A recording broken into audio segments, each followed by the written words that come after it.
Hey, folks, Zach Osterman here, IU Insider, Indianapolis Star.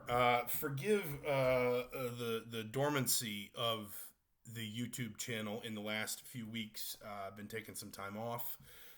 Been kind of in and out of the office, both literally and figuratively. And to be quite frank with you, it has been a pretty quiet summer. To be honest, the athletic season ended, kind of quietly. Softball made a regional, of course. But there's been, Darren DeVries and his staff have kept a pretty low profile in terms of the media. Now they have been out recruiting. There was a heavy IU presence both in North Augusta and in Rock Hill during the open period, and that's not a surprise. Obviously, Indiana landed two commitments. Alexa Ristich, a Serbian guard who will come over to the United States, I think, near the end of this month, and he's playing in the FIBA tournament right now. He'll be part of the roster for next year. And then Prince Alexander Moody, who is Indiana's first 2026 commitment. But what I really wanted to talk about today, as we kind of fire this back up, is football is essentially setting the stage for football and setting the stage for kind of where Indiana stands in terms of everything going into next year. We won't see the preseason rankings drop for a little while. I think everyone certainly expects IU to be in the top 25. Where, it's hard to say. I'm guessing probably somewhere 15 to 22. That would be my bet. That there is, fair or not, always going to be sort of an element of feeling like Indiana's got to prove last year was not a one season sort of thing. But I think certainly that there's also, it's fair to say, a lot of that it's the college football world came away from Indiana's offseason impressed by a lot of the ways in which Indiana kind of, was able to reload a little bit roster-wise. Your Fernando Mendoza's, the way they rebuilt the defensive line and some other things. Big Ten Media Days will be the first big, as it always is, will be the first big sort of, landmark event in the calendar. Those are next week, July 22nd, 23rd, and 24th. If I'm not mistaken, Indiana goes on the first day. I'm looking at the schedule while we're talking here. Indiana indeed goes on day one, which is July 22nd. Mike Neislick will be there for that. We're kind of splitting up Vegas and Puerto Rico, so I'll be in Puerto Rico with basketball next month. Mike will be in Vegas with football next week. So he'll have a lot of coverage coming out of that. I'll probably help a little bit from home. And also, you can go to Big Ten Network. CBS will probably have a presence, an on-set presence there. But that's going to be, I think, really interesting in the sense that if you think about a year ago, Kurt Signetti was standing up at the podium, kind of politicking for the idea that his team did not mind that it had been picked 17th in it might have been our media poll, I can't remember, in the Big Ten preseason. And he was really kind of doubling down on a lot of the bullishness and a lot of the sort of, we're not here to build, but we're here to win. We're not asking for this to take 3 or 4 years. We're here to win right now. That's what we've always known. That's what we've always been about. And obviously, he backed it up. And Indiana was, of course, incredibly successful last year. I remarked to someone recently that it's felt a little bit like Signetti has not been quite so bombastic, but maybe that's not the right word, but quite so bullish. That's probably the better word. I already used it once. With Indiana this season, I don't think it's because his expectations are dampened. I think he just maybe feels like he doesn't need to do that this year. He doesn't need to play to the crowd at all because that belief is there, that confidence is there. That sort of the culture of sort of expecting to win and demanding that, that level of sort of just expectation is probably the right word. Forgive me for kind of stumbling over my words here a little bit. But I don't think he feels like he's got to reinforce that this year. I think he feels like last year, kind of does a lot of that talking for him. And so he may get up there and say some things that are, a little bit quotable. But, we haven't had nearly as much of the Google me, of the, Purdue sucks, all that kind of stuff. That's not been there really at the same level this year. And I think it might be because Signetti feels like he doesn't have to say that. He doesn't have to kind of lay these markers down publicly because it's already understood privately, where the expectation is and what result it yields if everybody meets it, if that makes sense. I would expect camp to open a little earlier this year based on what I've heard. I don't know that there's an exact date, but I wouldn't be shocked if we're talking more the end of July than the beginning of August.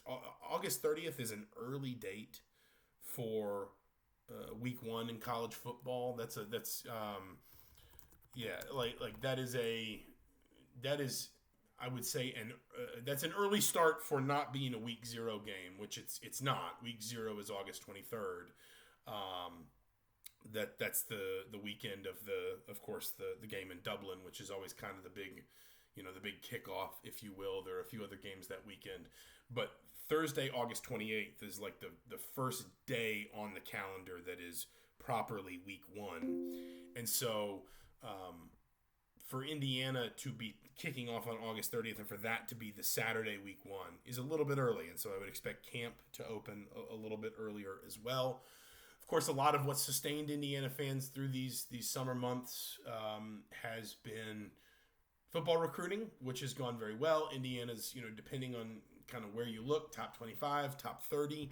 I think what's justifiably exciting for IU fans is they're seeing IU beat out other big time programs, big time SEC, ACC, Big Ten programs for players that, maybe sometimes you get to a place where a guy has some offers, but they really aren't committable anymore.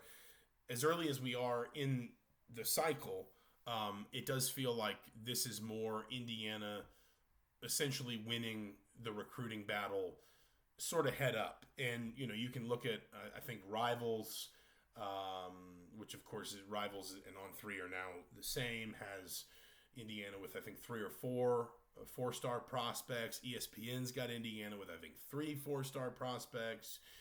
24/7, I don't know that 24/7 has any of them listed at 4 stars, but everybody's kind of high up in the 3-star range. 24/7 puts a numerical value next to a star ranking, and there's a lot more 87, 88, 89 than there is 82, 83, 84. And listen, not every single one of these players is going to work out. We all know that. That's the way this works. But in the aggregate, recruiting rankings do tend to be predictive. A little bit less so. That trend has become a little bit more volatile, as you would imagine, in the portal era. But you already have a staff that, by all accounts can kind of,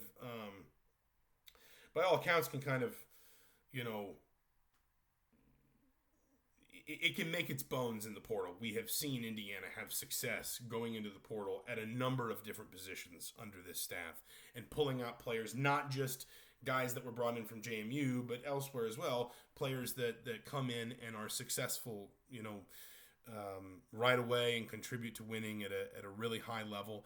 And the other part of the whole JMU argument, because there has been some of that this year too, the JMU argument, I think, really only endorses the success of high school recruiting even more, because so many of these players that people sort of perceive Indiana to have built all of this on just because they came with Curt Signetti from James Madison to IU. Well, those were players that Signetti and his staff had to go identify, recruit, and develop somewhere else. So many of those players were players that James Madison signed out of high school. Mikael Kamara, Aiden Fisher, D'Angelo Pons, we can go on and on.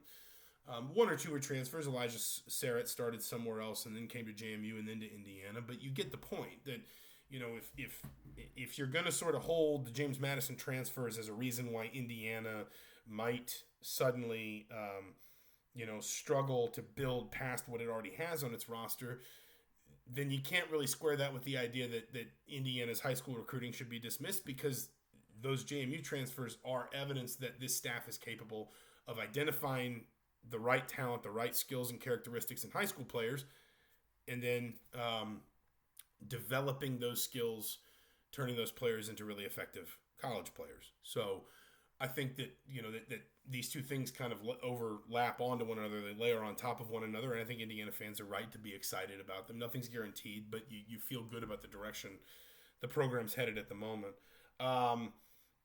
We have had word that to expect probably multiple sellouts this season. Last year, Indiana sold out, I think, in the end, 4 of its 8 home games. I would not be shocked. Indiana's only got 7 home games this year because they only got the 4 Big Ten home games. I would not be shocked if Indiana eclipses that number. I wouldn't be stunned at all if Indiana's talking about 5 or 6 sellouts at some point this season. Number one, because you do have some decent games in there. Indiana, Wisconsin, I think is going to be a good game. A lot of people are already circling Indiana, Illinois as one of the important games early in the Big Ten calendar. And then also just because, for example, I suspect fan interest and excitement is going to be pushing a game like Old Dominion, essentially. That's August 30th at 2:30. Anyone who has not already, mark that down. It's a weird kick time, 2:30 p.m. on August 30th. Old Dominion in Bloomington. That'll be, I would say, a tricky game for Indiana. I don't, of all their non-conference games, and listen, 2 of their 3 non-conference opponents are FCS opponents, but so maybe this is easy to say, but Old Dominion is not Old Dominion is not necessarily I guess you'd say a pushover. Ricky Rainey's a good coach. He got Old Dominion to bowl games in his 2nd and 4th seasons. They went 5-7 last year, but it's worth saying they gave South Carolina a heck of a game. They only lost at Williams-Brice by 4 in week 1. So I wouldn't be stunned if that game pushes Indiana a little bit, and I don't necessarily think that's a bad thing. I think, this team is probably not going to get tested too much by Kennesaw State and Indiana State, at least in theory it shouldn't. So it wouldn't hurt to at least have kind of that week 1 game, give Indiana just enough trouble to sort some things out and to maybe smooth over some rough edges before the Illinois game in week 4. So we'll leave it there for now, but just wanted to kind of give you an idea, first of all, of that we're firing the YouTube channel back up for the season, and also just kind of what to expect in the next few weeks. Media days, camp opening probably into July, maybe beginning of August, but I suspect it's going to bleed into July. Recruiting will probably start to tamp down a little bit as high school players get to their senior seasons. And I would expect a number of sellouts for IU football this season as they try to repeat as a playoff team. We'll finish up there for today, but we'll be back soon enough. For the Indianapolis Star, I'm Zach Osterman. Thank you so much for watching. We'll talk to you soon.